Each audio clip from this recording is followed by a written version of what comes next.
Hello guys, this is magical Mridul and guys आज मैं थोड़ा सा दुखी हूँ। क्योंकि मेरे स्कूल में आज बहुत सारे टीचर्स ने रिज़ाइन कर दिया। मैं ऐसे अपसेट अपसेट था, तो मैं सोचा कि थोड़ा टहल के आता हूँ। मैं गया टहलने, तो मैं ऐसे पार्क में गया, देखा वहाँ पे एक मतलब अराउंड 40 टू 50 ईयर्स के एक अंकल बैठे हुए थे। बहुत दुखी थे, मतलब चिल्ला चिल्ला के रो रहे थे। तो मैं ऐसे टहल रहा था, देख रहा था भाई आज के डेट में बहुत चीज़ें हो सकती है। मैं बात तो मेरे से रहा नहीं गया, मैंने पूछा अंकल क्यों रो रहे हैं? तो बोले बेटा कुछ चीज़ें बताई नहीं जाती हैं। मैंने बोला ऐसा क्या बात है? देखने से प्रोफेशनल लग रहे थे, बहुत अच्छा, मतलब एकदम स्कूल ड्रेस टाइप का फॉर्मल ड्रेस पहनते। तो मैंने बगल में उनके बैठा हूँ, तो पूछा हूँ कि अंकल बात क्या है, आप बता सकते हैं अगर आप सेफ फील कर रहे हैं तो? बोले बेटा पढ़ने वाले लगते हो। मैंने बोला हाँ। पूछे उछे तो मैं बोले कि क्या करते हो? तो मैं बोला प्राइवेट स्कूल टीचर हूँ अंकल। तो उन्होंने बोला कि बेटा मैं भी प्राइवेट स्कूल टीचर हूँ, और आज मैंने अपने स्कूल से रिज़ाइन मार दिया है, और मेरे 3 बच्चे हैं। बच्चे का एडमिशन कराना है, कल 1 तारीख है, बहुत सारा टेंट्रम है। तो ऐसे रह गए, बहुत दुखी थे। मैं पूछा ऐसा रियल हुआ क्यों अंकल?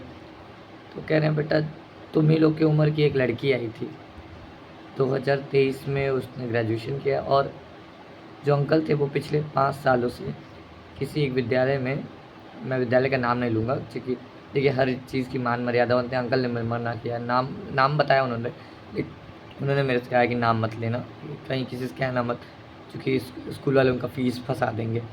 वो पिछले 5 सालों से वो उस स्कूल में एज अ पीजीटी हिंदी काम कर रहे थे, और आज एक महज 22-23 साल की लड़की जो अभी एमए कर रही है, 23 में उसने ग्रेजुएशन किया है, और आई थिंक एमए वो कर रही है, और उसने अंकल को तुम तड़ाम करके बात किया और कहा है कि you are not fit for the Hindi and you are not fit for the PGT classes now. मतलब रो रहे थे वो, बहुत सारी चीज़ें बताई जो मैं एज ए वीडियो सामने में डिस्क्लोज़ नहीं कर सकता, बिकॉज़ मैं भी प्राइवेट टीचर हूँ। और देखिए मैं एक स्कूल मैनेजमेंट, अगर ये मेरी बात कोई भी स्कूल के मैनेजमेंट, मेरे कॉन्टैक्ट में बहुत सारे स्कूल्स वाले हैं, बहुत सारे टीचर्स हैं, बहुत सारे कोऑर्डिनेटर्स मेरी वीडियो को देखेंगे। तो मैं उन लोगों से एक ही बात कहना चाहता हूँ, भाई देखो अगर पिछले 5 साल से 10 साल से कोई teacher as a PGT TGT आप क्या काम कर रहा है, और ये 5-6 दिन की जो लड़कियाँ आई हुई तुम तड़ाम से, first of all we are the teachers, we deserve respect. कोई हमसे तुम तड़ाम करके बात नहीं करे। Even we are not talking to the senior students in a तुम तड़ाम language, we are also saying ये बेटा आप, we are saying to the senior student. So how we can deserve that anyone can talk to us like तुम तड़ाम? और ये जो 4-5 साल की जो मतलब जो भी न्यूली इंगेज्ड जो लड़कियां आ रही हैं प्रोफेसर क्या बन के, सो कॉल्ड कोऑर्डिनेटर बन के, कोऑर्डिनेटर में यही सब आ रही हैं जिनको कुछ कोऑर्डिनेट नहीं आता है, केवल क्या ही बोलूँ, बहुत सारा लिपस्टिक लगाना है, बहुत सारा शेड लगाना है, ये शेड वो शेड ट्राई करती हैं। और टीचर्स से भाई ऐसे बात मत करो। मतलब कितना भी है ना, कोई टीचर तुमसे ज़्यादा पढ़ा है, और यहाँ लेक्चर देना कि आप ये यू आर नॉट एलिजिबल और you are not eligible for any classes. बेटा how you can define we are eligible और नॉट?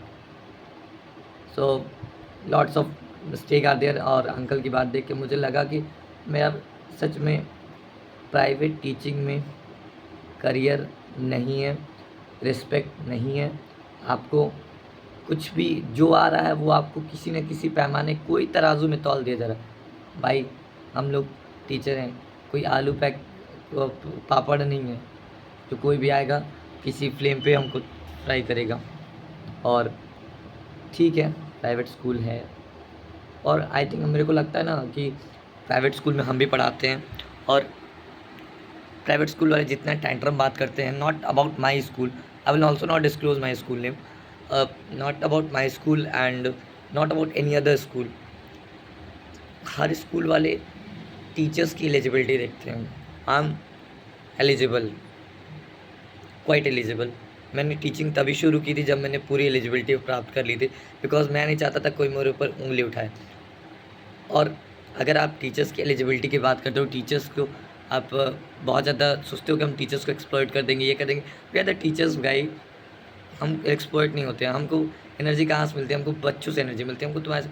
अगर तुम टीचर्स के अंदर एलिजिबिलिटी देख रहे हो बच्चों से, तो अगर पेरेंट ये मेरी बात सुन रहे हैं तो पेरेंट भी सपोर्ट कर सकते हैं इस वीडियो को।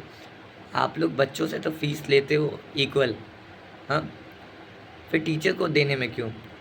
सीबीएसई के नॉर्म्स के हिसाब से आप बोलोगे कि sir we need CBSE norm qualification, we are CBSE norm qualified teachers, so why we are not getting CBSE norm teacher salary? We also deserve ना सीबीएसई नॉर्म सैलरी। अगर प्राइवेट टीचर्स में भी एक बात मैं बोलना चाहूँगा, जिस तरह मैंने देखा अभी मऊ का कांड हुआ था, बहुत सारे जिस तरह एडवोकेट लॉ में है, लॉयर जो है उन लोग में एकता है ना, अगर टीचर्स में भी एकता आ जाए, स्कूल वाले कुछ नहीं कर सकते। और सो कॉल्ड उन अंकल के लिए आज मेरे दिल से बुरा लगा, सो कॉल्ड कोऑर्डिनेटर्स, मैं बताना चाहूँ, किसी को आप डिफाइन नहीं कर सकते who is eligible who is not. All the best, good luck. और मैंने अंकल से बोला है दुखी मत होइए, आपको बहुत जल्दी जॉब मिल जाएगी, यू आर एलिजिबल। अब मैं क्योंकि भाई देखने से इनकी लग रही थी, बातचीत करने से आदमी का पता चलता है कि इंसान, देखिए अगर जो इंसान सच में मेहनत से पढ़ाता है ना, वो बड़ी बड़ी हाँकता नहीं है। और जो मेहनत से नहीं पढ़ाता है वो जिसको लगता है कि अरे मेरी रोटी तो सिक ही रही है, वैसे बड़ी बड़ी हाँकेगा। बाकी तब तक के लिए थैंक यू, आगे देखते हैं। फिर अगर अंकल से बात होगी तो मैं बताऊंगा जो भी अपडेट होगी। आई थिंक अंकल को जॉब मिल जाए, मैं भी प्रे करूंगा, आप लोग भी प्रे कीजिए कि अंकल को जल्द से जल्द जॉब मिले, जो उनके बच्चों का एडमिशन हो जाए, उनके बच्चे प्राइवेट स्कूल पढ़ते हैं। चलिए ठीक है, क्या ही कर सकते हैं, बट मैं सोचा ये बात एज ए मुझे शेयर करनी चाहिए, तो मेरे से मैंने शेयर किया। बाकी तब तक के लिए थैंक यू।